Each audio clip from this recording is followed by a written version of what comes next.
ہر شخص کی خواہش ہوتی ہے، دلی آرزو ہوتی ہے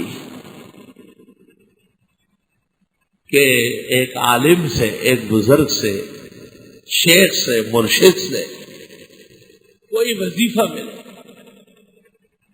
وظیفہ اس مختصر عمل کو کہتے ہیں جس کا فائدہ بہت زیادہ ہو اور کرنا آسان ہے۔ اللہ تعالیٰ نے بھی ایک وظیفہ دیا ہے اور وہ ہے استغفار۔ وما كان اللہ لیعذبہم وانت فیہم، اللہ ان کو عذاب نہیں دے گا، حضرت آپ تشریف فرمائیں، آپ کے وجود کے ساتھ عذاب جمع نہیں ہوگا۔ وما كان اللہ معذبہم وہم یستغفرون، اور جب یہ استغفار کر رہے ہیں تب بھی سزا نہیں دے گا۔ تو پیغمبر کے برابر عمل وہ گویا کہ استغفار کا عمل، اور فَقُلْتُ اسْتَغْفِرُوا رَبَّكُمْ إِنَّهُ كَانَ غَفَّارًا، استغفار کرو گناہ معاف ہو جائیں گے۔ يُرْسِلِ السَّمَاءَ عَلَيْكُمْ مِدْرَارًا، اللہ تعالیٰ بارشیں برسا دے گا۔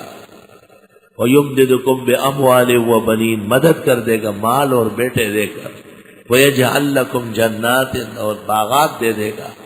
وَأَنْهَارًا، اور نہریں جاری کر دے گا۔ یہ احسن المدارس اور احسن المقاصد اور احسن الدراسات اور مسجد امام ابو یوسف اور جامع مسجد محمد عثمان، اور یہ کیا چیزیں ہیں؟ یہ سب کے سب انہار و جنات ہیں، باغات ہیں علم کے سرسبز و شاداب، اور خیر و برکت کے چشمے اور نہریں ہیں جو اللہ تعالیٰ نے جاری و ساری فرمائی ہے۔ اور طالب علم جو دور حدیث کے ہیں اور حاضرین جو درس حدیث کے ہیں، ان کو بھی امام بخاری نے جناب نبی کریم صلی اللہ علیہ وسلم کی طرف سے ایک وظیفہ دے دیا کہ سبحان اللہ و بحمدہ سبحان اللہ العظیم خوب پڑھا گیا۔ حدیث میں ہے کہ حضرت نے فجر کی نماز پڑھائی، گھر تشریف لائے، حضرت جویریہ رضی اللہ تعالیٰ عنہ بیٹھی تھی، وظیفہ پڑھ رہے، حضرت تشریف لے گئے اور کافی دیر بعد آئے، پھر بھی بیٹھی ہوئی۔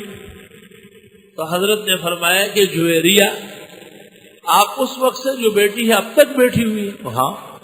حضرت فرمایا میں نے آپ کے بعد 4 کلمات 3 دفعہ پڑھے، اور جب اس کا اجر اس سے تولا جائے گا جتنی دیر آپ نے ذکر کیا ہے تو وہ زیادہ نکلے گا۔ سبحان اللہ و بحمدہ عدد خلقہ ورضاء نفسہ وزینت عرشہ ومداد کلماتی۔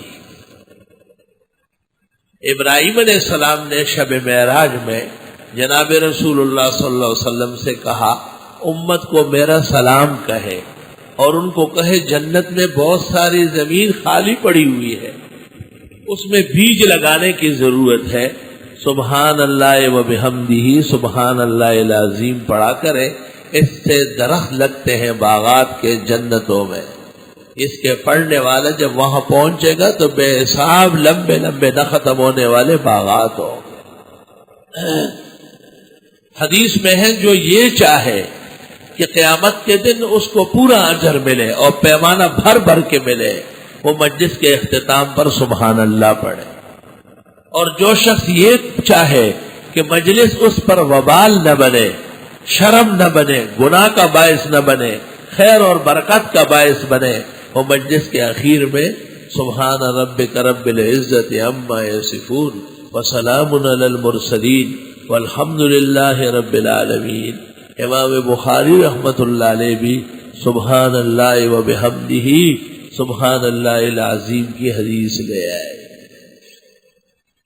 الجامع الصحیح کا آغاز کیا تھا وحی سے، کیونکہ بنیاد شریعت کی وحی ہے، اور حدیث لائے تھے انما الاعمال بالنیات کی، کہ اعمال تب معتبر ہوں گے جب نیت صالح اور نیک ہو۔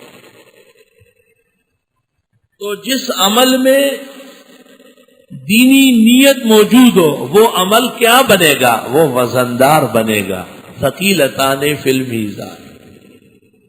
اس عمل میں خدا کی توفیق شامل حال ہوگی، خفیفتان علی اللسان۔ جس عمل میں نیت صالح ہو وہ عمل اللہ کو محبوب ہوگا، کلمتان حبیبتان الی الرحمن. مشہور ہے کہ کلمتان حبیبتان بما متعلقات کے یہ خبر مقدم ہے، اور سبحان اللہ و بحمدی سبحان اللہ العظیم یہ مبتدا مؤخر ہے، اور درمیان میں متعلقات ہے. اور کہا ہے کہ کبھی خبر تشویقاً مقدم کی جاتی ہے، جیسے کہتے ہیں ثلاثۃ تشرق الدنیا ببہجتها شمس الضحیٰ و ابو اسحاق والقمر. بکیر کا شعر.